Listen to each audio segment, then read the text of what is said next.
A partir de estos momentos, nos enlazamos con las regiones del país a través de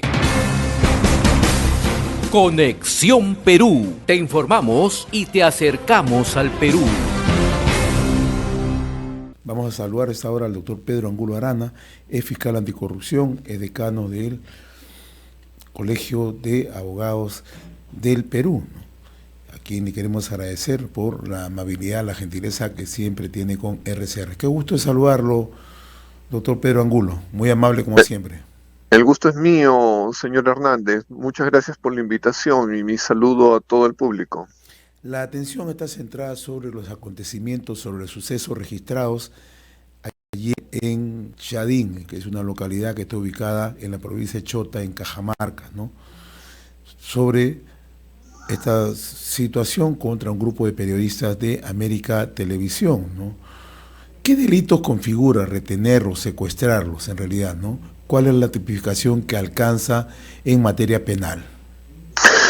Bueno, allí en realidad hay un concurso de delitos, porque hay varios. Uno primero es coacción. Coacción es el artículo 151 del Código Penal y es motivar a que una persona haga algo en contra de su voluntad. Cuando los periodistas han tenido que firmar una comunicación contrariamente a su voluntad, porque si no, no los dejaban libres, ahí cometieron un delito. Ese delito es el menos sancionado, son 2 años de pena privativa de la libertad. El más grave es el de secuestro, y el secuestro es un tema bastante simple, es impedir la libre circulación de la persona sin ninguna legitimidad, inclusive por cualquier motivo.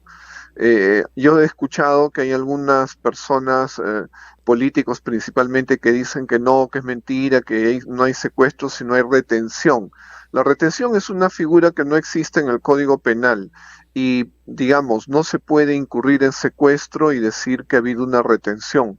Eso es imposible. En el momento en que les han impedido a los periodistas libremente circular y además han incurrido en un chantaje porque aparentemente han sustraído imágenes o información, definitivamente han cometido varios delitos.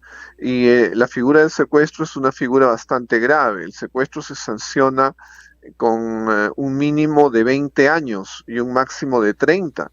Lo peor es que hay un inciso del secuestro agravado, que lo estaba mirando, y cuando son varias personas las que secuestran, como en este caso se ha dado, la pena es de 30 años.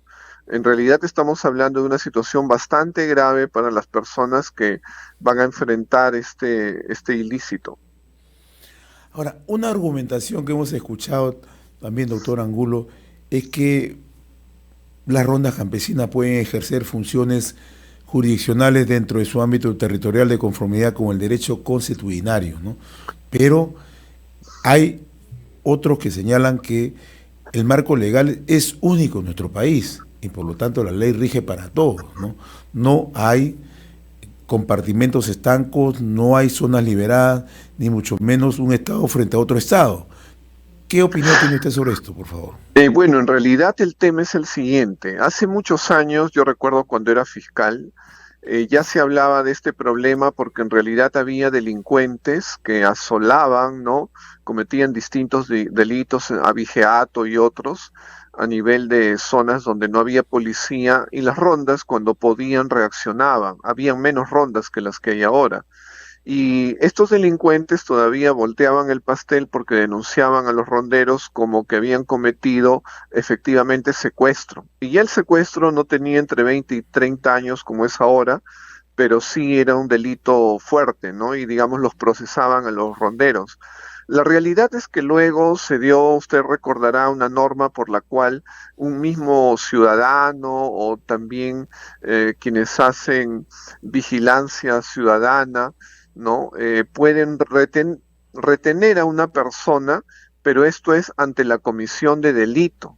Entonces, cuando cometen un delito, se puede retener a la persona, el serenazgo, un ciudadano común lo puede hacer, pero lo entrega inmediatamente a la policía, y porque han cometido un delito. O sea, esa figura en estos momentos existe, y podrían parar a los ronderos si es que fuera el caso.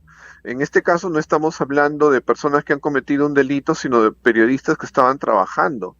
Y aquí más bien lo que hay es una figura de la instigación, porque los ronderos están instigados por un discurso del premier, sobre todo, también a veces del presidente.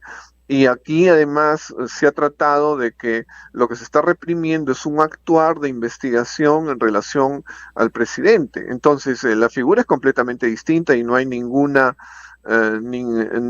explicación ni justificación que admita la figura en este caso, ¿no? No se trata de la figura que amparan los ronderos.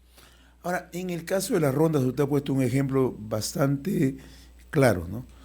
Si hubiera alguna transgresión de la ley, se le puede retener e inmediatamente se pone en manos de las autoridades, pero ellos no pueden ejercitar justicia bajo ningún punto de vista.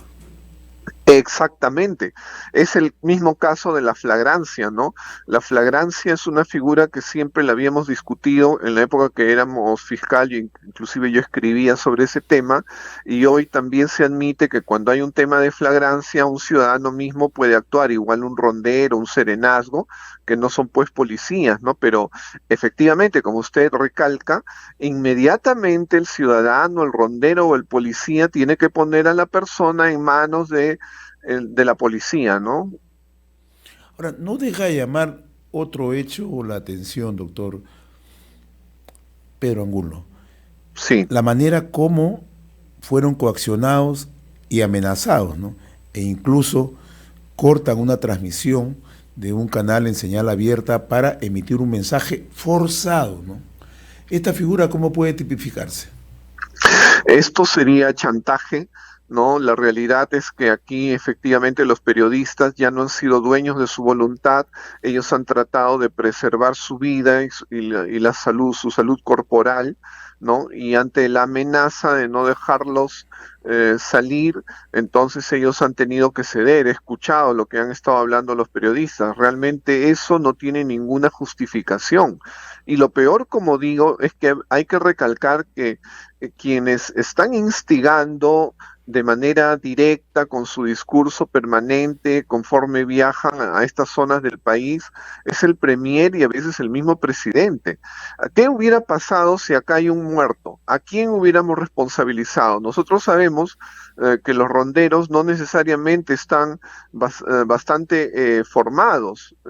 La realidad es que son personas que son influenciables y si hay un permanente discurso de defensa del presidente porque abusan de él, porque lo persiguen, evidentemente aquí hay una relación directa con el discurso del premier y probablemente aquí puede haber una responsabilidad política.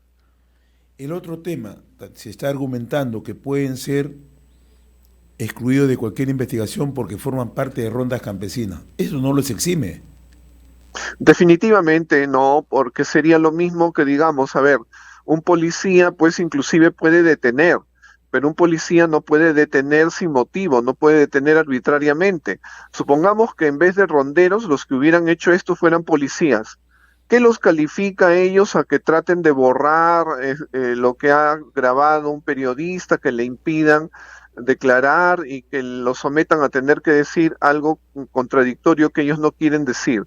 La realidad es que aquí no es el tema que sean ronderos. Así fuera cualquier persona que hubiera hecho lo mismo, han incurrido en ilícito.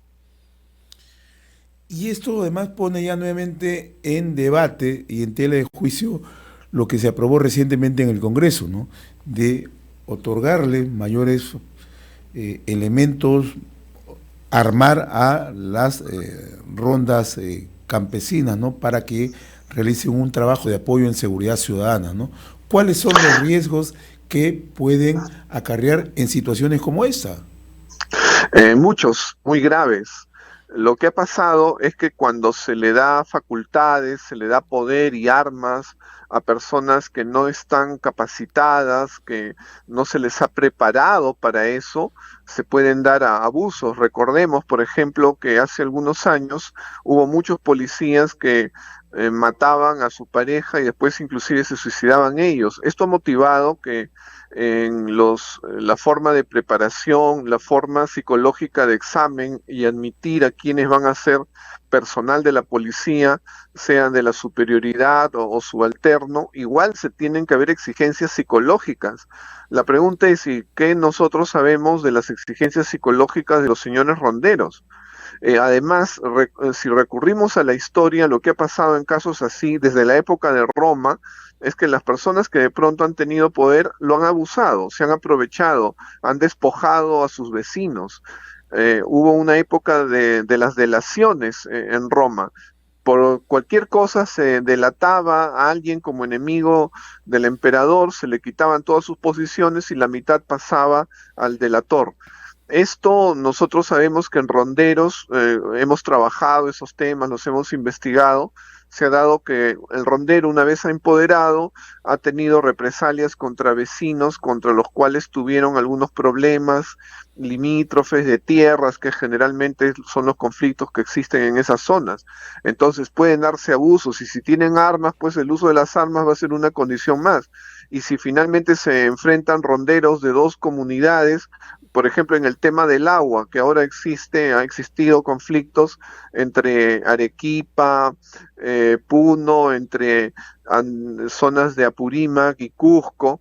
Entonces el tema serían enfrentamientos mediante las armas, como ha sucedido en Atico, y además las armas las otorgó el Estado. Es una circunstancia bastante peligrosa. Yo veo que acá se improvisa demasiado, y no por entusiasmo, sino simplemente porque no se sabe cuáles son las consecuencias de las decisiones que se toman y de las leyes que se dan. Muy bien, doctor Pedro Angulo Arana, como siempre muy reconocido por esta comunicación a través de Conexión Perú en RCR, Red de Comunicación Regional. Ha sido un gusto. Muchas gracias a usted. Un fuerte abrazo, gracias. Igualmente.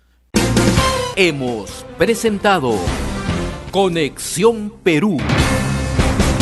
Mañana retornamos para seguir informando y acercándote al Perú a través de Conexión Perú.